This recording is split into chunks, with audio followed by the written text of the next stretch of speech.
Paket tiba usai lebaran, pria ini kesal robek baju pesanan sang anak.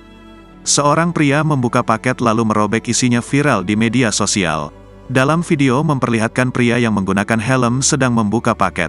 Setelah paket yang diketahui berisi baju tersebut terbuka, pria itu langsung merobeknya dengan penuh emosi.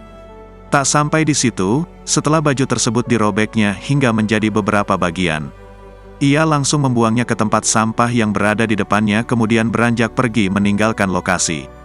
Dalam keterangan pada postingan itu menyebutkan, penyebab pria berhelm itu merobek paket tersebut lantaran ia merasa kecewa. Pesanan baju untuk sang anak yang dijanjikan penjual datang sebelum hari lebaran, justru tiba setelah lebaran. Ia pun merasa kesal, dan merobek pesanan tersebut. Postingan itu pun viral dan menuai beragam komentar warganet. Banyak warganet yang kesal kepada pria tersebut dan menganggap perbuatan pria itu merugikan dirinya sendiri.